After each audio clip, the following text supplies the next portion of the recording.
मेहमानों से आपका परिचय करा दें। आनंद दुबे जी हैं, भारतीय जनता पार्टी के प्रवक्ता, आनंद जी का स्वागत है। अशोक यादव जी, समाजवादी पार्टी के प्रवक्ता, अशोक जी का बहुत स्वागत है। रवि प्रताप सिंह जी, कांग्रेस के प्रवक्ता, रवि जी का बहुत स्वागत है। अरविंद सिंह जी, राजनीतिक विश्लेषक, अरविंद जी का बहुत स्वागत। अरविंद जी, ड्रामा नहीं डिलीवरी, प्रधानमंत्री ने नई लक्ष्मण रेखा खींच दी, लेकिन एक चीज मुझे दिख रहा है कि बिहार की जीत ने दोनों तरफ असर भरपूर किया है। भाजपा वालों का भी मनोबल सीधे एवरेस्ट पे पहुंचा दिया, बीच में कहीं रुक ही नहीं रहे ना।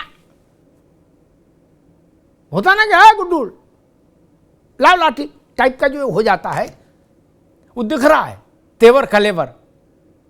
और विपक्ष को भी लग रहा है कि हे राम, बिहार भी गया। तो जोर लगा के हैया, पार्लियामेंट के विंटर सेशन के पहले दिन हमें ये दो चित्र समझ में आए। भाजपा का आत्मविश्वास, आत्मबल एवरेस्ट पर है, और स्वाभाविक है विपक्ष को बिहार के जनादेश से जो खिन्नता उपजी है, जो चिढ़ उपजी है, वो चिढ़ भी दिख रही है पार्लियामेंट में। अरविंद जी, देखिए अमिताभ जी, आप जो बात कह रहे हैं उसको प्रधानमंत्री नरेंद्र मोदी ने पत्रकारों के समक्ष आज पूरी तरह से क्लियर किया। उनके 4 शब्द थे, 4 वाक्य थे। पहला वाक्य था ड्रामा नहीं डिलीवरी, दूसरा था नारा नहीं नीति, और तीसरा था पराजय का निराशा नहीं, और चौथा था जीत का अहंकार नहीं। अब आप बताइए, इन चारों वाक्यों से किसको असहमति हो सकती है और क्यों होगी? नरेंद्र मोदी जी ने जो कहा है वो सबके लिए है, पक्ष के लिए भी है और विपक्ष के लिए है। जहां विपक्ष के लिए है कि पराजय में निराशा नहीं होना चाहिए, वहां पक्ष के लिए है कि जीत का अहंकार नहीं होना चाहिए। लेकिन दुर्भाग्य यह है कि विपक्ष को भी इसमें भी बुराई नजर आ रही है, विपक्ष को ये भी ठीक नहीं लग रहा है। एक मिनट, फिर आप कहिएगा पूरी बात। एक मुझे चीज याद आ गई, जैसे अरविंद जी ने कहा कि वो तो सबके लिए बोले हैं मोदी जी, मुझे एक लोक जीवन का एक रूपक याद आ गया। सास जब बहू को शाब्दिक तौर पर लठियाती है, लाठी नहीं, शाब्दिक तौर पर लठियाती है, तो बहू अगर कुछ कहे तो वो कहती तुम्हारे लिए, हम सबके लिए कह रहे हैं। बिटिया भी शामिल है उसमें, लेकिन बिटिया जानती कि मेरे लिए नहीं करे, सम्मान समारोह तो भौजाई का ही हो रहा है। अरविंद जी, देखिए, मैं तो केवल इतना ही कहूंगा कि विरोध एक लोकतांत्रिक तरीके से और एक गरिमा के अंदर होना चाहिए। जरा कल्पना करिए कि प्रतिपक्ष में अखिलेश यादव जी के जगह पे, राहुल गांधी जी के जगह पे अटल बिहारी वाजपेयी जी आज होते और यही बात कांग्रेस के नेता के द्वारा कही गई होती, तो अटल जी कहते कि बहुत अच्छी बात है, मैं स्वागत करता हूं और मैं उम्मीद करूंगा कि सत्ता पक्ष जो चीजों का उपदेश दे रहा है उसको अपने ऊपर भी लागू करेगा, और ऐसे करके वो बात खत्म हो जाती। लेकिन यहाँ विपक्ष को हर बात में विरोध करना है, और आप विरोध करिए, जमकर विरोध करिए, लेकिन यह ध्यान रखिए कि जो मुद्दे आप जनता के समक्ष उठाते हैं उसमें दम होना चाहिए। वो मुद्दे तथ्यपरक होने चाहिए, वो मुद्दे सत्य से परे नहीं होना चाहिए। मैं 2-3 उदाहरण दूंगा। विपक्ष के जो बड़े मुद्दे रहे एक दशक में, राफेल रहा है, पेगासस रहा है, सेबी का मुद्दा रहा है, ईवीएम का मुद्दा रहा है, वोट चोरी का मुद्दा रहा है। चाहे जनता के समक्ष ये मुद्दे गए हों या कोर्ट में गए हों, आप बताइए अमिताभ अग्निहोत्री जी, सारे मुद्दों पर विपक्ष ने मुंह की खाई है। और दूसरे तरफ विपक्ष के ऊपर जो दाग लगे हैं, चाहे नेशनल हेराल्ड केस हो, उसमें कोर्ट कहता है ये दोषी है, चाहे लैंड फॉर जॉब हो, उसमें कोर्ट कहता है कि प्रथम दृष्टया दोषी है, या चारा घोटाला के कहने क्या 5-5 कोर्ट कह रहा है कि उसमें विपक्ष दोषी है। तो एक तरफ तो इनके चेहरे पे दाग लगी है और बड़ा घना दाग है, और दूसरा ये जो आरोप लगाए हैं उसको सिद्ध नहीं कर पाए हैं। तो विपक्ष सोच समझ के और तथ्य ठीक है अरविंद भाई लगाए और ऐसे आरोप लगाए जिसको सिद्ध नहीं कर पाए। जी देखो भाई, मैं रवि जी के पास चलूं उससे पहले एक बात कहूंगा। ऐसे आरोप लगाए ना लगाए जाएं जो सिद्ध ना कर पाए जाएं, ये तो कभी राजनीति में हो ही नहीं सकता। राजनीति में तो थेथराई चलेगी, अच्छी लगे तो, बुरी लगे तो। बिना थेथराई, लेकिन जब थेथराई नहीं करनी तो राजनीति क्यों करेंगे? किसी विद्यालय में टीचर नहीं हो जाएंगे? मौज लेनी है इसीलिए तो राजनीति कर रहे हैं। मौज लेनी है जनतंत्र की, इसीलिए सियासत कर रहे हैं। नहीं, समोसा कचौड़ी की दुकान खोल लेते, उसमें कम पैसा है। ना, मैं अरविंद जी की इस बात से पूरी तरह असहमत हूं ना। खुला खेल फरुख्खाबादी करना इसीलिए तो राजनीति है। राजनीति में भी बच बच के चलेंगे तो राजनीति क्यों करेंगे? राजनीति का मतलब आनंद ही आनंद है, चाहे जिधर विचरो, ना कोई शर्म ना कोई संशय। रवि जी, पार्लियामेंट का शीतकालीन सत्र आरंभ होता उससे पहले आपकी पार्टी के प्रथम परिवार के लिए एक बुरी खबर आ गई नेशनल हेराल्ड केस में। ईडी ने एक और एफआईआर दर्ज कराई है जिसमें राहुल जी, श्रीमती सोनिया गांधी नेम्ड किए गए हैं। एक तो वो रीजनल पिटीशन सुब्रमण्यम स्वामी की है, दूसरी और दूसरा बिहार का जनादेश, जिसने बिहार कांग्रेस को बहुत ज़्यादा, मतलब इसी समझने के लिए कोई सूत्र की जरूरत नहीं, स्वाभाविक है। ये स्थिति हो जाए तो फिर तो आदमी विक्षिप्त हो जाता है देख के कि अब बताइए ये परिणाम। इस मनोदशा के बीच में जब नेतृत्व पर मुकदमा हो आर्थिक भ्रष्टाचार का, और पार्टी का जनता के बीच में प्रदर्शन ऐसा हो कि 4-5 सीट जीते बिहार में, आप वो आत्मबल कहां से लाएंगे जो इनके भाजपा के आत्मबल से टकराए? जो प्रधानमंत्री आज कह रहे थे कि ड्रामा नहीं, ड्रामा के लिए पूरा हिंदुस्तान पड़ा है, नारेबाजी करनी, पूरा हिंदुस्तान पड़ा, वहां नारेबाजी करिए जाके, यहां नहीं चलेगा। तो इस टोन से और इस तेवर से आप इन परिस्थितियों में कैसे लड़ पाएंगे रवि भाई? अमिताभ जी, बड़ी विनम्रता के साथ मैं कहना चाहूंगा कि गिरते हैं सहसवार ही मैदाने जंग में, वो तिफल क्या गिरेंगे जो घुटनों के बल चले। अब आपने कहा कि कहा आपने कि प्रधानमंत्री जी आज ड्रामा नहीं डिलीवरी की बात करते हैं। अमिताभ जी, प्रधानमंत्री जी के मुख से डिलीवरी जो शब्द है बड़ा कुछ अटपटा सा लगता है, मुझे तो हास्यास्पद सा लगता है। यानी यूं कहें कि प्रधानमंत्री जी ने 2014 में जो सब जवाब दिखाया कि 15 लाख हर खाते में आ जाएंगे, 100 स्मार्ट सिटी बना देंगे, 35 रुपया लीटर हम डीजल और पेट्रोल बेच देंगे, 2 करोड़ नौकरियां दे देंगे, 900 रुपए का जो 350 का था 900 में सिलेंडर हो गया, गंगा का निर्मलीकरण कर देंगे, और कहा था कि किसानों की C+2+50% कर देंगे। ये आज तक कोरी और कपोल कल्पना साबित हुई। अब आपने कहा कि बिहार का हार हमने पचा दिया। जब से देश आजाद हुआ 52 के चुनाव से लेके आज तक 90% का स्ट्राइक रेट तो तब नहीं रहा जब कांग्रेस के कोई सामने कोई इतना प्रबल विरोधी नहीं हुआ करता था। और 2020 में हम 70 सीट में लड़े थे अग्निहोत्री जी, और इस बार हम 61 पे लड़े और 3 हमने वापस कर लिया था, तब भी हमारा जो वोट परसेंट डिक्लाइन हुआ 0.77% था। और बीजेपी इतनी तमाम कयाफा के बाद और तमाम अपने लब्बो लुबाब और वो कट्टा से लेकर के तमाम वो बानगी दिखाने के बाद भी केवल 0.67% बढ़ी, और जो तेजस्वी का वोट घटा वो केवल 0.11% घटा। आप बताएं कि अगर 0.11% वोट घटता है और सीटें 75 से 15 हो जाती हैं, हमारा 0.77 घटता है, हम 19 से 6 पे आ जाते हैं, और ये 0.67% बढ़ते हैं और ये सीधे चले जाते हैं 90% के स्ट्राइक रेट पे। दूसरी बात देखिए, चुनाव आयोग आज एक इंस्ट्रूमेंट इनकी तरह से एक इंस्टीट्यूशन नहीं रहेगा, इंस्ट्रूमेंट का काम कर रहा है। आप बड़े विद्वान पत्रकार हैं अमिताभ जी, आपको पता होगा कि कम से कम 7 प्रदेशों में इसी चुनाव आयोग ने बंद कर दिया था कि, और टीएन सेशन ने तो ये भी कहा था कि 3 महीने पहले से आप कैश डिलीवरी कोई नहीं होगा। वो चाहे टीवी देने की बात हो या 500-500 रुपया देने की बात हो तमिलनाडु में, या उड़ीसा में पटनायक जी का 10,000 रुपया देने की बात हो, या राजस्थान में मोबाइल देने की बात हो, या यूपी में मोबाइल देने की बात हो, वहां तो रोक दिया गया। लेकिन यहां आप ऐलान करते हैं और जीविका दीदियों को देते हैं, 1,80,000 जीविका दीदियों को, जो करीब 45,000 जो आपके बूथ हैं, वहां पे हर बूथ पे ठीक है रवि भाई, मान के चलिए आप इसीलिए हार गए। लेट मी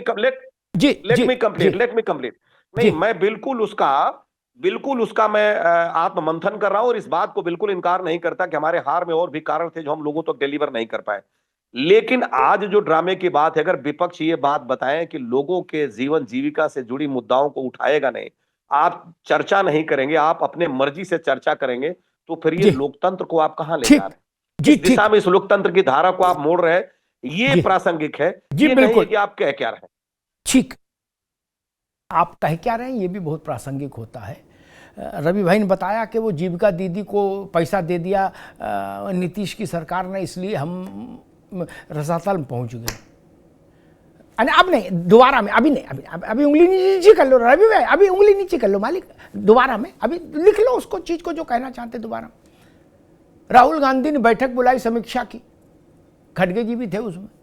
उस बैठक से निकल के एक पुराने कांग्रेसी थे मियां जी, उनने टीवी पर कहा, खुला चौड़े में, कान में नहीं, कि पैसा लेके टिकट बांटी गई हमारे यहां, ये तो हो नहीं था।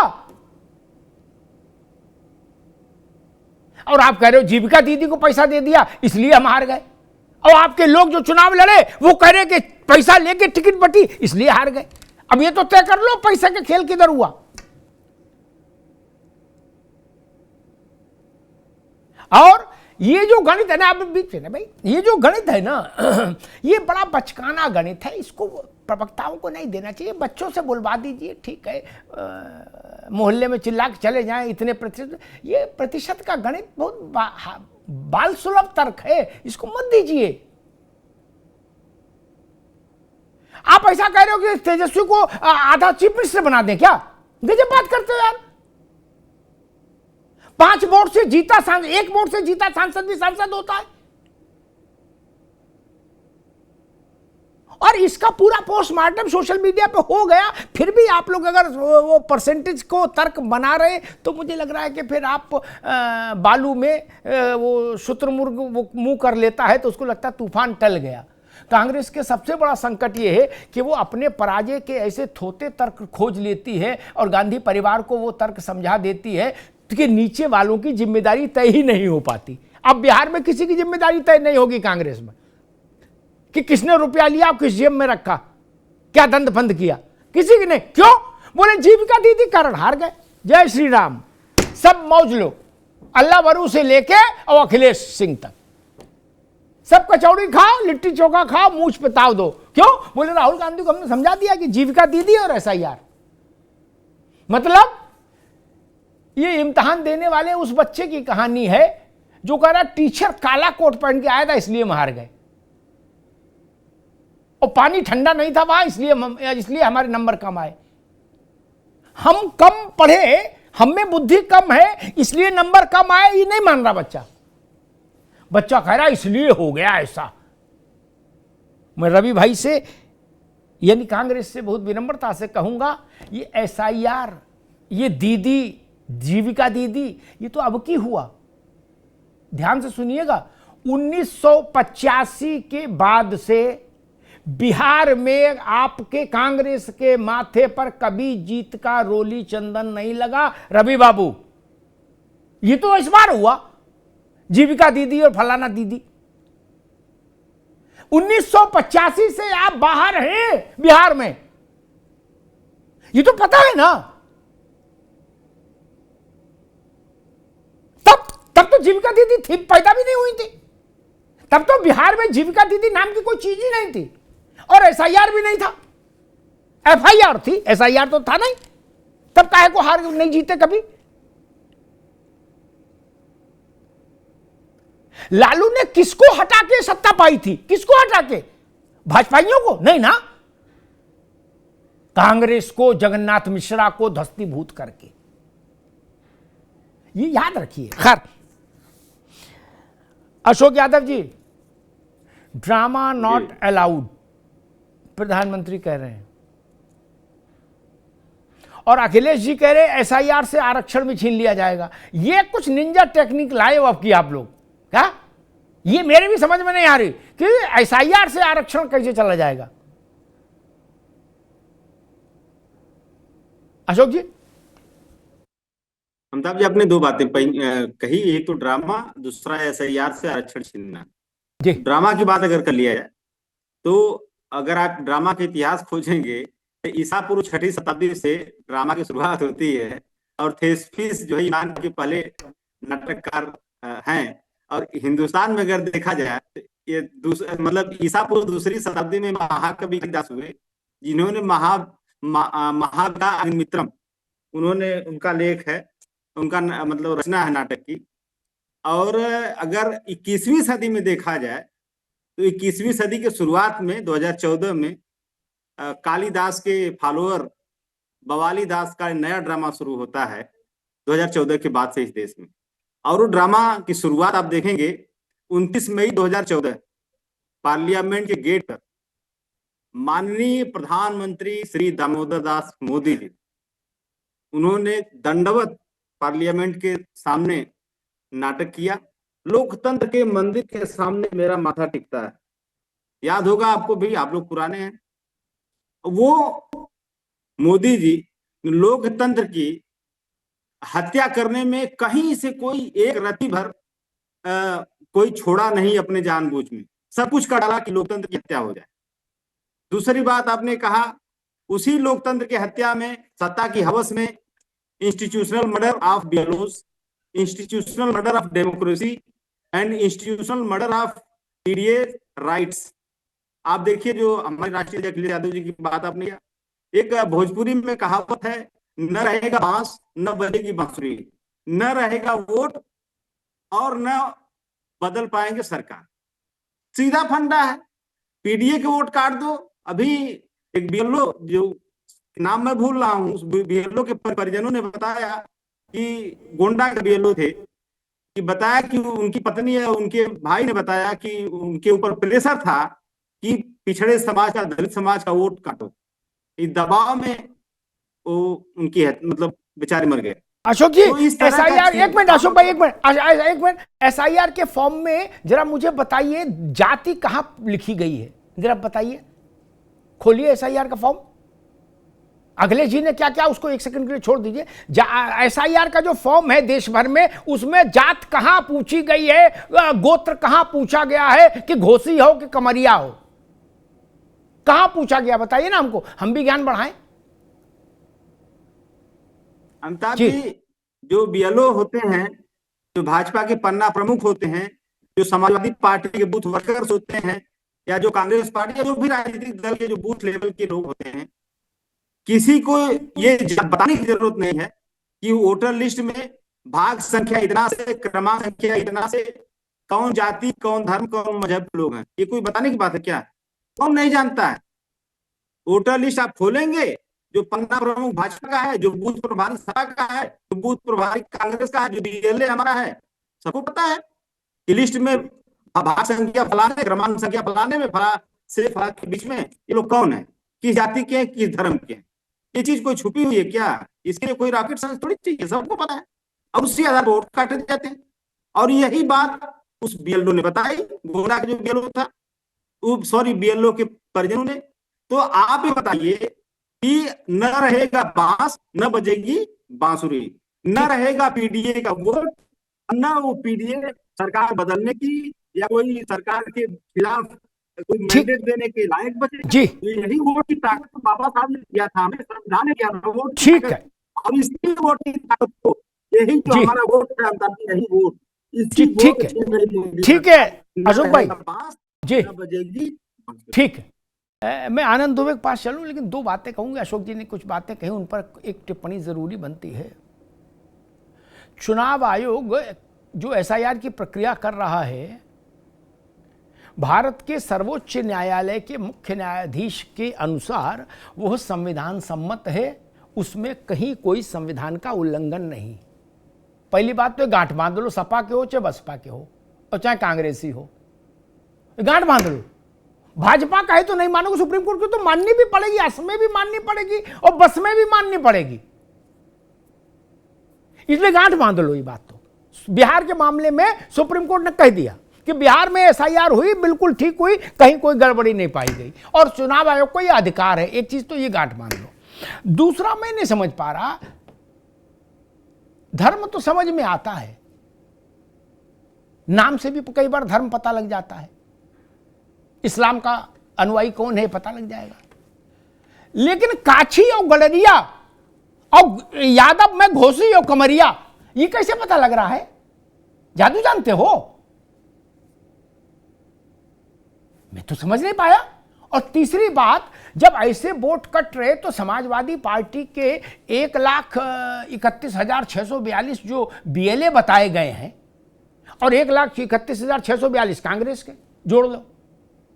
तो ये जो लगभग 2.25 करोड़ बीएलए हैं, ये मूंगफली खा रहे हैं। ये क्या कर रहे हैं? इनको समझ नहीं। मूल बात तो ये है अशोक भैया कि आपके बीएलए, विपक्ष के बीएलए दिख ही बहुत कम रहे हैं। बुरा ना मानना, सच्चाई बता रहा हूं। या तो आपके सारे बीएलए टीवी पे आ गए, जमीन पे है ही नहीं। वोट कट जाए, आपका बीएलए वहीं खड़ा और वोट कट गया। खैर, आनंद दुबे जी, पराजय की बौखलाहट का मैदान नहीं बनेगा संसद। ड्रामा यहां नहीं चलेगा, नारा यहां नहीं चलेगा। प्रधानमंत्री ने 3 बातें कही, बिल्कुल लक्ष्मण रेखा वाले अंदाज में कही। अब विपक्षी पूछ रहे हैं कि पहले यह तय हो जाए, सिक्का उछालो, ड्रामा कर कौन रहा है और ड्रामा हो कहां रहा है। आनंद जी,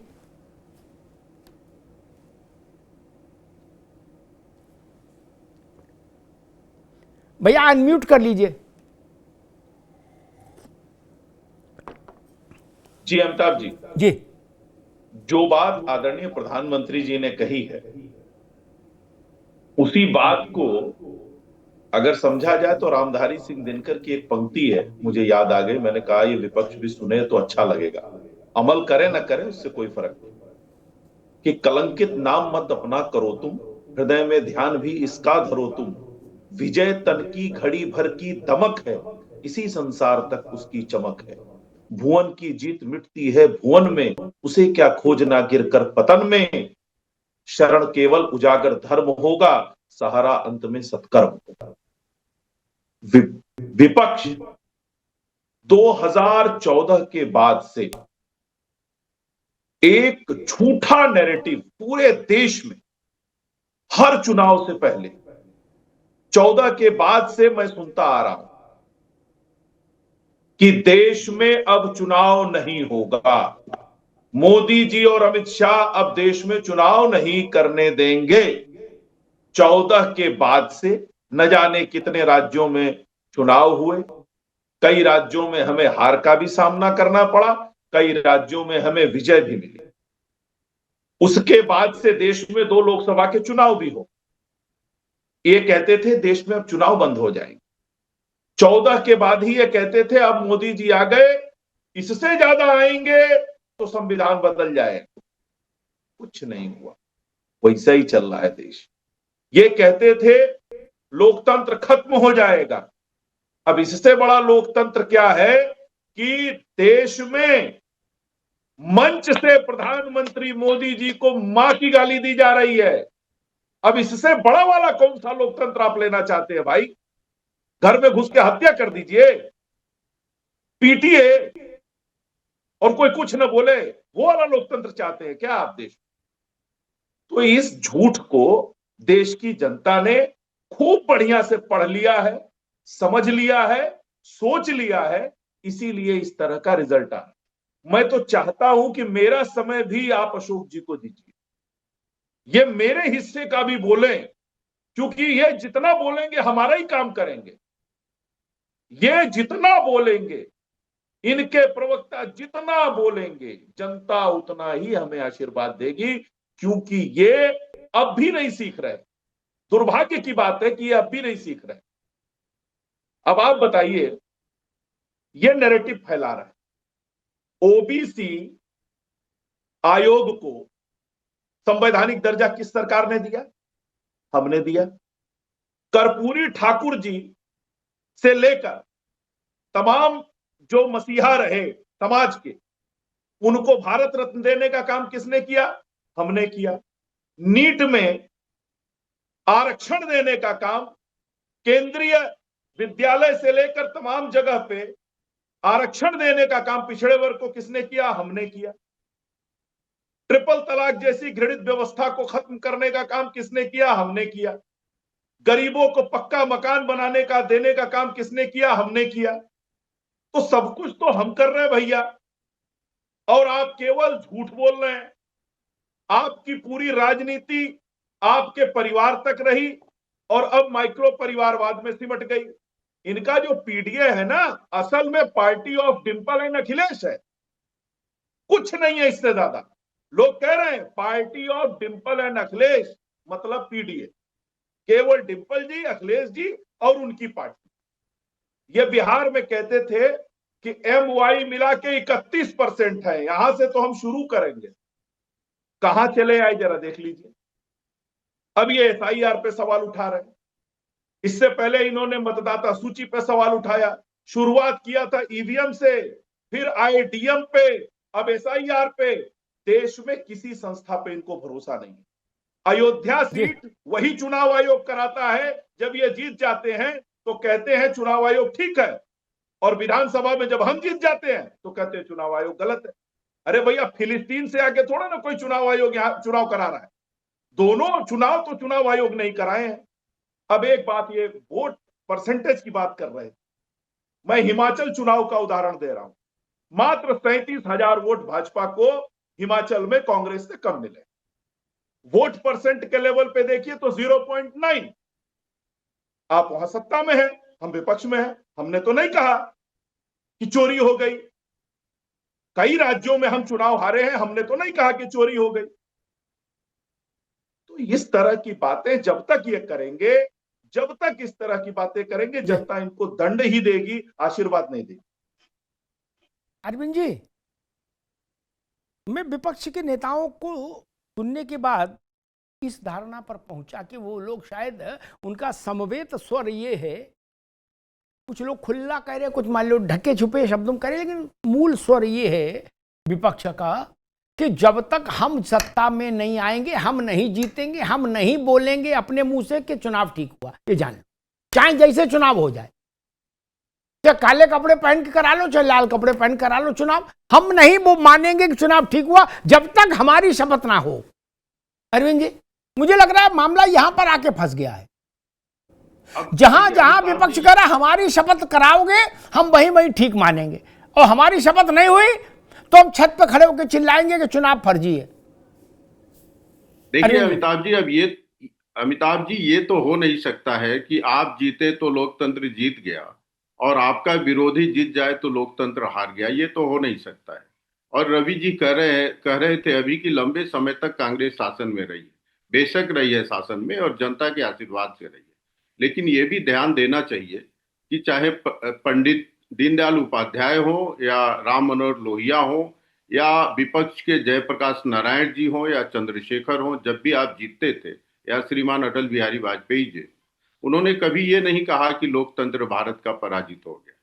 चुनाव के बाद हमेशा विपक्ष के नेता कहते थे कि जनता का जो आदेश है वो सिर माथे।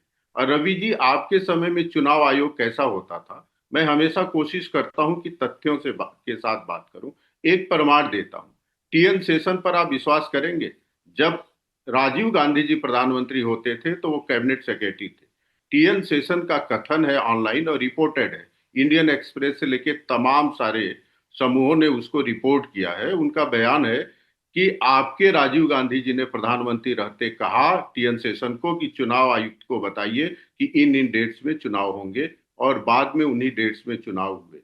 मुझे लगता है कांग्रेस को दूसरे पे आरोप लगाने के पहले शर्म से डूब मरना चाहिए। आपको यदि भारतीय जनता पार्टी पे आरोप लगाना है तो लगाइए, तथ्यों के साथ लगाइए, लेकिन उसके पहले यदि थोड़ी भी नैतिकता और साहस हो तो राजीव गांधी जी की आलोचना करनी चाहिए कि उन्होंने निर्देश जारी किया कि चुनाव आयुक्त को बताया जाए कि भारत वर्ष का चुनाव इन डेट्स में होगा। आपको आलोचना करने के पहले इसका ध्यान रखना चाहिए।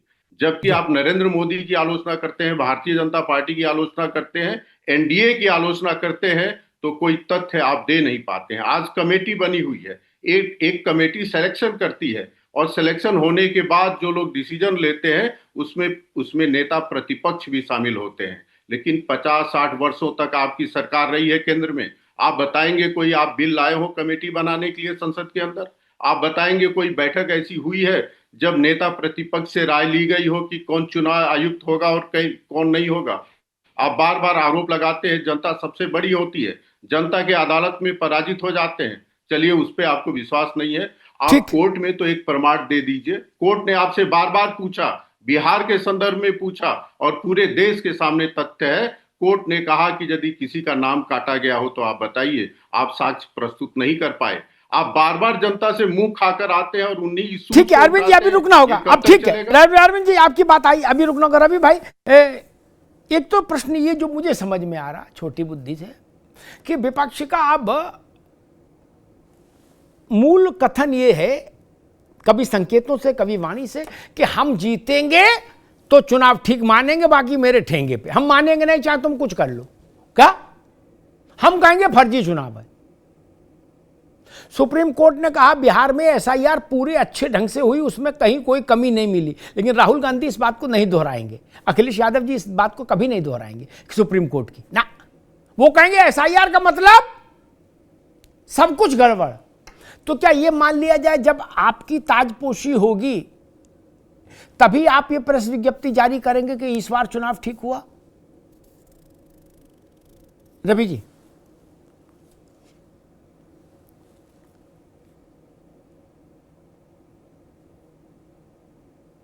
जी अमिताभ जी, आपने प्रश्न किया कि जब हम जीतेंगे तभी हम मानेंगे कि ठीक है, और जब हम हारेंगे तो हम ठीकरा फोड़ देंगे जी। इसके पीछे कहने का एक बड़ा मौलिक कारण है। अभी आपने कहा कि सुप्रीम कोर्ट ने एक्सेप्ट कर लिया कि ये एसआईआर संवैधानिक है। मैं आपसे इत्तेफाक नहीं रखता। अभी भी इसकी संवैधानिकता पे जो पूरा डिबेट हुआ और जो इस पे पूरा डिस्कशन हुआ वो क्लैरिफाई नहीं हुआ कि ये संवैधानिक है या नहीं, क्योंकि चुनाव जो सुप्रीम कोर्ट में बहस चली इसी के ऊपर है कि संवैधानिकता है कि नहीं। आर्टिकल 324 से लेके और 327 तक की जो बात है, तो जब कहा था सुप्रीम कोर्ट ने कि आप हमें हलफनामा देकर के बताएं कि आप किस अधिकार से कर रहे हैं, तो सुप्रीम कोर्ट में जो हलफनामा देकर चुनाव आयोग ने कहा 324, 325, 26 को कहा, 27 को एक्सक्लूड कर दिया। 27 में पार्लियामेंट को एम्पावर्ड किया जाता है कि चुनाव आयोग चुनाव कैसे कराएगा और क्या क्या होंगे। तो संविधान में विधायिका के पास ये निर्धारित करने का अधिकार है कि कौन कौन से पेपर होंगे। चुनाव आयोग के पास ये भी निर्धारित करने का अधिकार नहीं कि पेपर कौन कौन से ले जाएंगे। अब आपने कहा एसआईआर में, मैं ईवीएम पे एक बात कहना चाहूंगा। 26 अप्रैल 2024 को जस्टिस संजीव खन्ना और दीपांकर दत्ता ने यह कहा था कि यदि हारने वाले दूसरे और तीसरे नंबर के प्रत्याशी चाहें तो 5% ईवीएम की माइक्रो कंट्रोल यूनिट की जांच की जा सकती है। इसके लिए चुनाव आयोग को एक एसओपी बनाना चाहिए। चुनाव आयोग ने जो एसओपी बनाया वो सेल्फ डायग्नोस्टिक टेस्ट का बनाया। सेल्फ डायग्नोस्टिक टेस्ट का मतलब कि वीवीपैट और कंट्रोल यूनिट और बैलेट यूनिट, इसकी कनेक्शन को, वायरिंग की कनेक्शन को चेक किया जाए। जब इसके ऊपर फिर लोग गए जाकर के सुप्रीम कोर्ट में, तो लिखित में जवाब दिया चुनाव आयोग ने कि हमसे भूल हो गई एसओपी करने में, और दोबारा उसने कहा कि हम मॉक पोल करेंगे। अब बताइए कि अब, और एक व्यक्ति अभी आपके 24 चैनल पे बैठे थे, सतीश के सिंह के भाई कहते कि हमने वोट डाला था और वोट डाला था जनसुराज को, लेकिन उस पर्टिकुलर बूथ पे जनसुराज को 0 वोट मिला।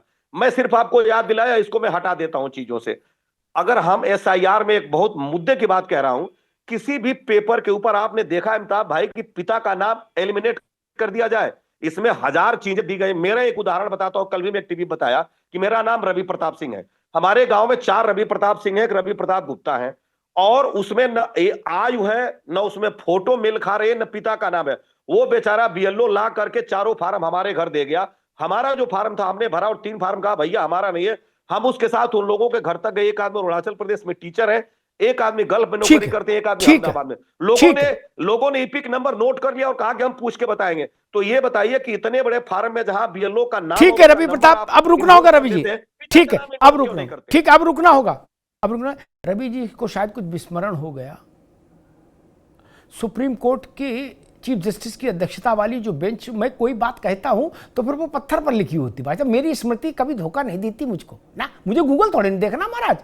रुक, अब अंताक्षरी ना खेलो भैया ना, मेरे शो की एक मर्यादा है। जिस वक्त अवसर मिले उसी वक्त सारी प्रतिभा का प्रस्फुटन करो, फिर धैर्य धारण करो, फिर दूसरे अवसर की प्रतीक्षा करो। सुप्रीम कोर्ट ने कहा, चीफ जस्टिस ने, कि बिहार को लेकर तमाम सवाल उठाए गए। हमने बिहार की प्रक्रिया, एसआईआर की प्रक्रिया पूरी हो जाने के बाद देखा उस प्रोसेस में हमें कोई गलत बात समझ नहीं आई। एक दूसरा, उन्होंने कहा बिहार में एक भी बूथ पर रिपोल नहीं हुआ। तीसरी बात उन्होंने कही कि जिनके लिए कहा जा रहा था कि हजारों लाखों लोगों को फर्जी काट दिया गया वोट, सुप्रीम कोर्ट ने कहा उनमें से एक भी आदमी आयोग के पास अपील करने नहीं गया। बोलो श्री सत्यनारायण स्वामी की जय। पंचम अध्याय समाप्त। बाकी मुकदमा तो 1000 साल तक चलता रहेगा, उसका क्या करेंगे?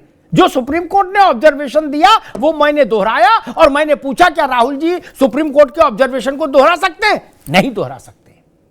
बस इतनी सी बात है, बाकी किस्सा कहानी है। अभी ये फैसला हो जाएगा, अरविंद सिंह मुकदमा कर देंगे तो वो चलने लगा मुकदमा।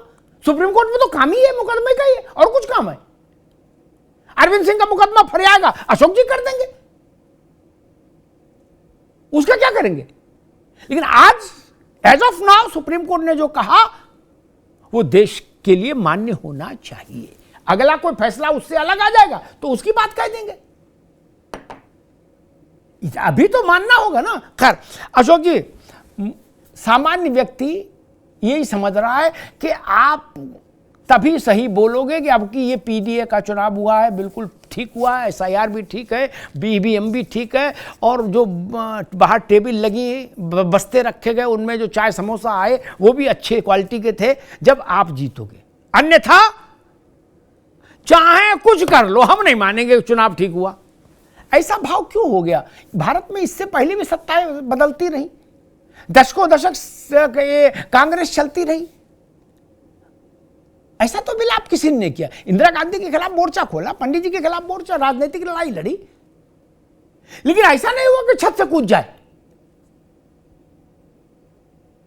और किसी ने यह भी नहीं कहा कि इंदिरा गांधी घपला करके आ गई। ये इधर नया ट्रेंड आ गया, नहीं नहीं कि हमें जिता दो, अगर चाहते हो कि चुनाव पर हम अपने दस्तखत कर देंगे, चुनाव ओके, और नहीं तो जिंदगी बीत जाए, हजारों साल तक हम छत पर खड़े रहेंगे और चिल्लाते रहेंगे कि चुनाव आयोग चोर है। नहीं अशोक जी। अमिताभ जी, आपने कहा कि इसके प्रतिपक्ष जीता है तो चुनाव आयोग 4 जून 2024 में जब रिजल्ट आया लोकसभा का और समाजवादी पार्टी की 37 सीटें आई, ये तब भी हम लोगों ने कहा कि ट्रांसपेरेंसी होनी चाहिए। तब इतना नहीं कहा जितना आप कह रहे हो। अब जितना 22 में हारने पे कहा, एक बार रुक जाओ, जितना 22 पर हारने में कहा उतना नहीं कह रहे, जितना बिहार हारने पे कहा उतना नहीं कहा, धीरे से कह दिया होगा, लेकिन मूल रूप से तो कहा कि हमारे डोले नहीं देख रहे हो, हम नहीं जीतेंगे 37, कौन जीतेगा? मूल स्वर ये था कि हमारे डोले देख रहे हो, हमारे सामने ये टिकेंगे भाजपा ही। मूल स्वर ये था सपा का। ऐसी दार्शनिक बातें कहीं नहीं कहेंगे। मूल्य कहा गया हमने पछाड़ दिया, अयोध्या को नए नरेश मिल गए, अवधेश, अयोध्या के नए नरेश अवधेश, ये कहा गया था। भाजपा के अश्वमेध के घोड़े को पकड़ के हमने इटावा में बांध दिया, ये कहा गया था। अशोक जी। अमिताभ जी, आपको कुछ चीजें मैं याद दिला दूं। हमने ये भी कहा था कि भाजपा 62 से 33 पे आई, अगर ईमानदारी से चुनाव होता तो 10 सीट आना इनका मुश्किल था। हमने ये भी कहा था। हमने ये भी कहा था कि देश के सदी के सबसे बड़े नॉन बायोलॉजिकल महामानव कि 3,27,000 वोट कम हो गए, अगर चुनाव फ्री एंड फेयर बनारस में हुआ होता तो चुनाव हार जाते। हमने तो ये भी कहा था। और रह गई बात, चूंकि आज चुनाव आयोग पर बात हो रही है, तो आपने कहा कि आपने ये कहा कि नई परिपाटी शुरू हो गई है। जी हाँ। मैं आपको कहूं, नई परिपाटी ये शुरू 2014 की बाद हुई है। आप ये बताइए, एसआईआर कोई नई परिपाटी तो है नहीं। एसआईआर तो आपको पता है बहुत दिन से होता आ रहा है। 2003 में लास्ट एसआईआर हुआ, लेकिन एसआईआर तो होता था, मौतें नहीं होती थी। एसआईआर तो होता था। ये जो बीएलओज लोग सुसाइड लेटर लिख रहे हैं, जो अपनी वीडियो बना बना के पूरा अपने उनके परिवार और सब लोग मतलब द्रवित हो जा रहा है हृदय, ये सब नहीं होता था। एसआईआर तो होता था, लेकिन इस तरह का नाम काटो प्रतियोगिता नहीं होती थी। एसआईआर तो होता था, लेकिन पीडीए के वोट चिन्हित करके नहीं काटे जाते थे। नई परिपाटी तो हुई है, और नई परिपाटी पे अगर नया सुर आएगा तो इसमें क्या बुराई है? अगर नया काम सरकार कर रही है, नए काम का नए सिरे से विरोध नहीं होगा तो क्या होगा? अभी ये बताइए, मोदी जी संसद में कह रहे हैं ड्रामा कर रहा है विपक्ष, लेकिन विपक्ष अभी हमारे राष्ट्रीय अध्यक्ष जी ने भी कहा और प्रियंका गांधी जी ने भी कहा, लेकिन उसी पे अदम गोंडवी जी ने क्या कहे थे कि जल रहा है देश, ये बहला रहे हैं कौम को, किस तरह अश्लील है संसद की भाषा देखिए। एक तरफ बीएलओ हमारा सुसाइड कर रहा है, उनके परिवार रो रहे हैं, प्रदेश के देश में हाहाकार मचा हुआ एसआईआर को लेकर के, अब मोदी जी इसको करे तो ड्रामा कर रहा है विपक्ष। ठीक है अशोक भाई, तो ये ड्रामा है, उनको ड्रामा समझ में आ रहा है जी। अशोक भाई ने, ठीक है अशोक भाई जी, अशोक जी ने गोंडवी साहब को याद दिला दिया। मैंने एक बार अशोक जी से विनम्र निवेदन किया था कि चाहे जिस शायर का नाम ले लो, गोंडवी साहब के चक्कर में न पड़ो, उनको छोड़ दो, क्योंकि बाकी जो वो लिख गए वो छोटा लिख गए, सबसे बड़ा मालूम क्या लिख गए, समाजवादियों पर। मैं उसको कहूंगा नहीं, आनंद दुबे कह देंगे तो फिर मैं इनको रोक भी नहीं सकता, मैं नहीं कहूंगा। वो समाजवादियों के लिए क्या कह गए, लिख गए थे चाचा। इसीलिए मैंने कहा था मित्र बात, क्या गोंडवी को न छेड़ो, छोड़, कहा उनमें न पड़ो। बड़ा आप वसीम बरेलवी से खेलो, वो ठीक है मामला, उधर के शेर ठीक हैं आपके लिए, या राहत इंदौरी, मुनव्वर राणा, ये लोग आपके लिए मुफीद हैं, ये चलेंगे। गोंडवी संग चंग न जाना भैया, बड़े खतरे हैं इस राह में, बाबूजी जरा बच के उधर न जाना, वो मामला गड़बड़ हो जाएगा। मैं तो मित्र मत बता रहा हूं, क्यों मान लो कल कोई कोर्ट कर देगा, हम तो लिहाज कर जाएंगे। 77 में ऐसी बेहयाई इंदिरा गांधी ने भी नहीं की कि हमें हरा दिया गया, मुरारजी को जिता दिया गया, क्या? और नेहरू से लेकर इंदिरा गांधी तक 10 चुनाव हारने के बाद भी कभी विपक्ष ने नहीं किया कि कहा कि जानबूझकर घपलेबाजी से हराया जा रहा। और एक बात उठाई जा रही है कि इतने सीटें कैसे जीत गई भाजपा बिहार, इसका मतलब है गड़बड़ हुआ। ये वो लोग कह रहे हैं, अब क्या कहें, वो था कि एक शेर था कि मौला कुछ नादानी दे, तो मैं उसका उल्टा कहूंगा मौला कुछ समझदारी दे। इंदिरा जी की हत्या के बाद जो चुनाव हुआ, हालांकि उसमें कांग्रेस का कोई पराक्रम नहीं था, राजीव गांधी का तो कहीं कोई पराक्रम नहीं था, इंदिरा जी का वो घटनाक्रम हुआ, उसके कारण उसमें कितनी सीट कांग्रेस जीती थी। उससे पहले नेहरू जी नहीं जीत पाए तो फर्जी मान लें, उसके बाद इंदिरा गांधी नहीं जीत पाए, राजीव गांधी नहीं जीत पाए, फर्जी मान लें। आप 415 कैसे जीत गए थे? क्या भाजपा ने थितरई की थी कि कोई 415 जीत सकता है लोकसभा में? हाँ भाई बोलो, भाई गुड्डू पप्पू जोर से बोलो, कोई जीत सकता है? नहीं, जीत लिए, बात खत्म हो गई। इसी को थितरई कहते हैं महाराज। आप 415 जीतते थे ना, उससे पहले कभी नहीं दोहरा पाए, इसके बाद नहीं दोहरा पाए। आपको बिहार अखर रहा है, बोले वहां भाजपा इतनी सीटें कैसे जीत गई? नहीं, शेषन साहब की बड़ी वो बातें हो रही हैं। कुंडा में चुनाव हुआ, अशोक जी आप सुन लो, आपका मामला वहां लाख डाट का लगा रहता है, तो उसमें वोट परसेंटेज जो था वो शायद 80-85% हो गया पोल। शेषन ने पोल निरस्त कर दिया, बोले इतना नहीं हो सकता। वो भी आप जैसी मानसिकता में आ गए थे शेषन साहब भी। हो सकता चाय की पत्ती एक ही हो ब्रांड की, तो दोनों पी के वैसे हो जाए। उनने कहा ये नहीं हो सकता, रिपोल कराओ। आनंद बाबू सुन लीजिए, बड़ा रोचक किस्सा है।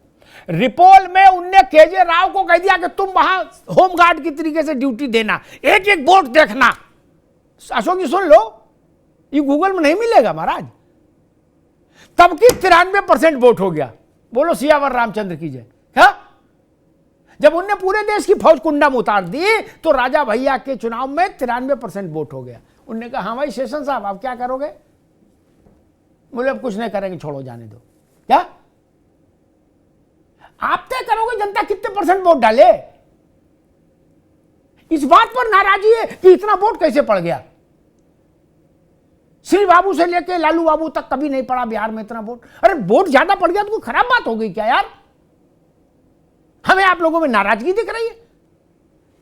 आनंद जी मुझे समझ में एक बात आई, व्यवहारिक बात, शब्द में कोई कहे ना कहे, सब हमारे मित्र हैं। ये जीतेंगे तभी चुनाव को सर्टिफिकेट देंगे, अन्यथा चुनाव को सर्टिफिकेट नहीं देंगे, ये जान लीजिए। मूल बात मैं समझ गया। सुप्रीम कोर्ट कुछ कहे, हाई कोर्ट कुछ कहे, इंटरनेशनल कोर्ट कुछ कहे, इससे कोई मतलब नहीं।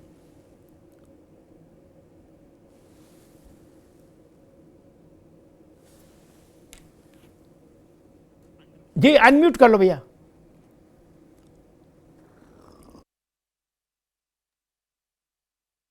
जी जी देखिए, इनका एक पुराना नारा है, ये कई बार सुनने में आता है, जीत गए तो हम, हार गए तो ईवीएम।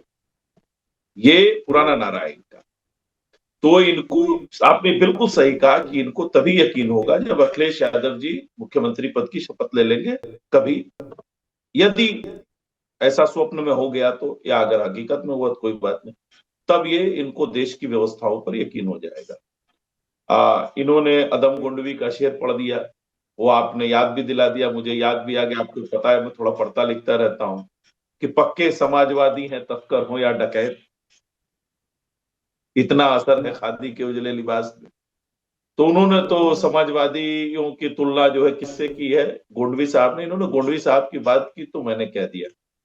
अब इन्होंने जो शेर पढ़ा था उस पर मुझे दुष्यंत साहब की एक लाइन याद आ गई कि तुम्हारे पांव के नीचे कोई जमीन नहीं, अफसोस इसका है कि फिर भी तुम्हें यकीन नहीं, और तुम्हारी जुबान झूठी है जमूरियत की तरह, तू एक जलील सी गाली से बेहतरीन।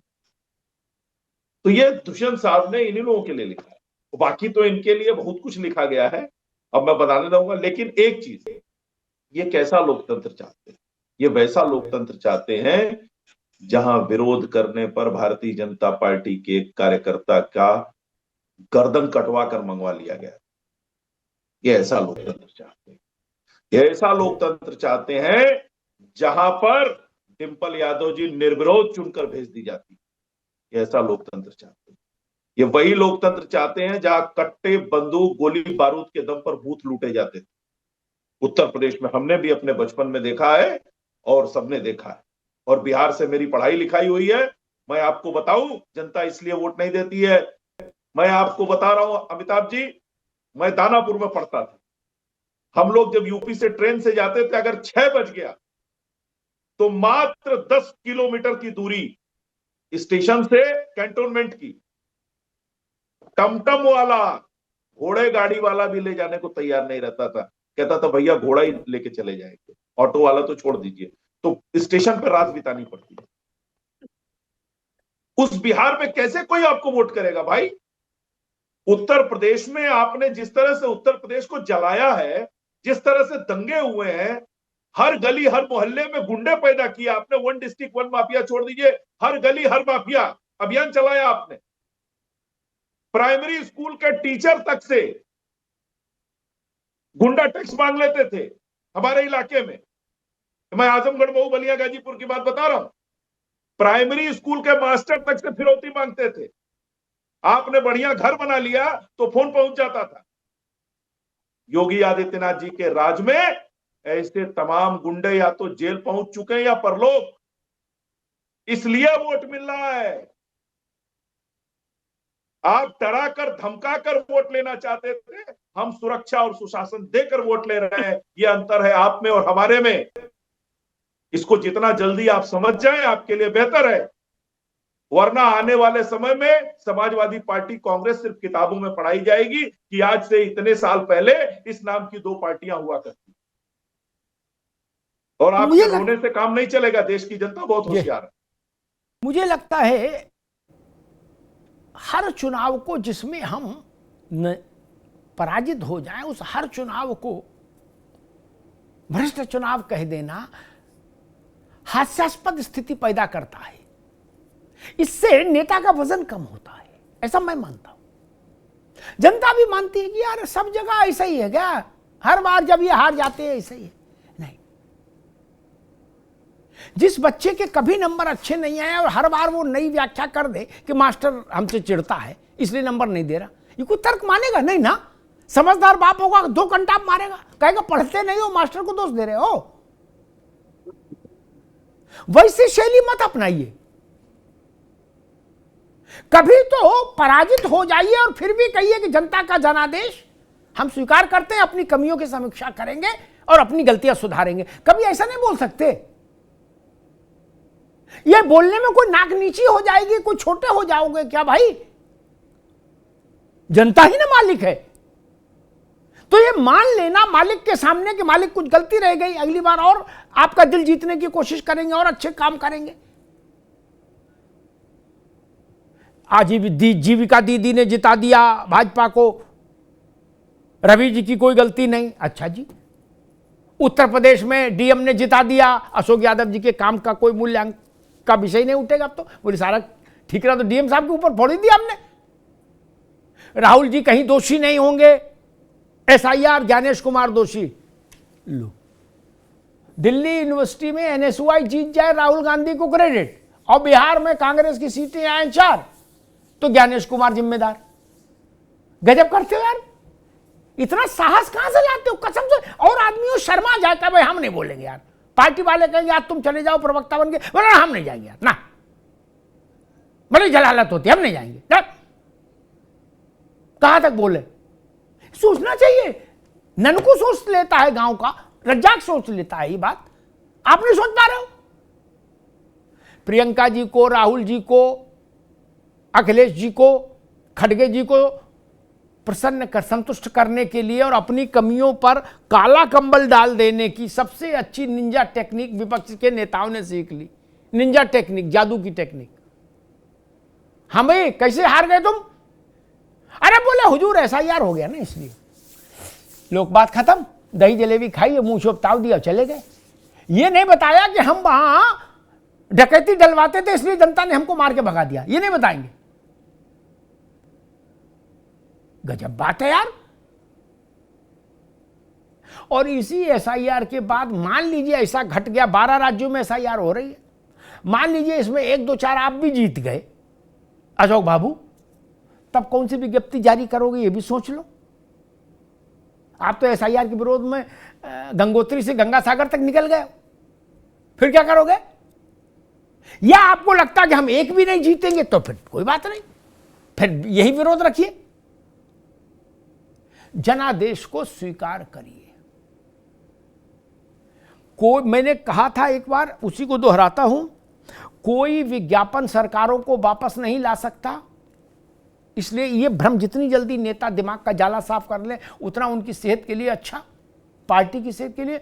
और कोई चुनाव आयोग किसी को सरकार में स्थापित नहीं कर सकता। ये दोनों बातों गांठ बांध लीजिए। जितनी जल्दी बांध लेंगे उतना सुखी रहेंगे, स्वस्थ भी रहेंगे। अगर ऐसा ही होता तो इंदिरा जी ने, आप नहीं आएंगे, इंदिरा जी ने तो गिल को बनाया था ना। गिल तो उनके यहाँ के बिल्कुल अर्दली थे, इंदिरा जी के यहाँ के कारकुन थे ना। उनको चीफ इलेक्शन कमीशन बना दिया था। क्या कर लिए? ऐसा नहीं होता महाराज। इंदिरा जी की बदौलत, उनकी शहादत की बदौलत राजीव गांधी सत्ता में आए। लेकिन जब वो चुनाव आयोग को टेलीफोन पर डेट डिक्टेट करते थे, उसके बाद जब चुनाव में गए तो क्या हाल हुआ पार्टी का? क्या हाल हुआ? चुनाव आयोग ने तो नहीं जितवा दिया ना उनको। इस भ्रम में मत रहिए। जीत और हार का फैसला और सिर्फ ननकू और रज्जाक के अंगूठे में है, उंगली में है। कोई दूसरा माई का लाल न जिता सकता है न हरा सकता है। धन्यवाद।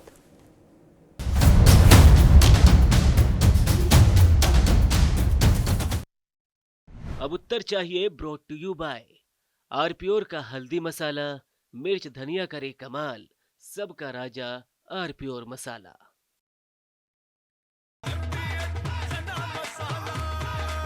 अब छोलिया हो या लोबिया, सफेद चने या काले चने, सब कुछ मजेदार बने। अरे श्रीमती जी, कुछ तो सस्ता लो, बचत करो। नहीं श्रीमान जी, सब बढ़िया लो, रहने दीजिए। इसमें क्या खास बात है? थोड़े में ज्यादा स्वाद, यही तो है इसकी खास बात। वाओ मामा, क्या स्वाद है। अरे मेरे राजा, सबका राजा आरपीओर मसाला। अब आया असली स्वाद। अब आया स्वाद। जब स्वाद के पड़े हो लाले तो MDH का चंकी चाट मसाला डालें। MDH का चंकी चाट मसाला। मेरे पास है प्योर पाव भाजी का मसाला, प्योर पाव भाजी मसाला, पाव भाजी को टेस्टी बना डाला, सबका राजा आर प्योर मसाला। थोड़े में ज्यादा स्वाद, यही तो है इसकी खास बात। वाओ मामा क्या स्वाद है, अरे मेरे राजा, सबका राजा are pure masala.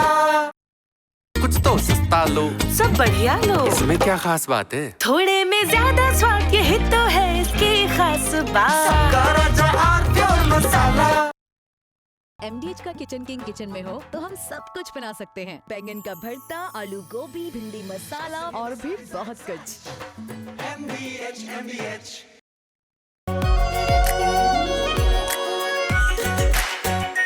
Are pure shahi paneer masala, delicious, healthy every day.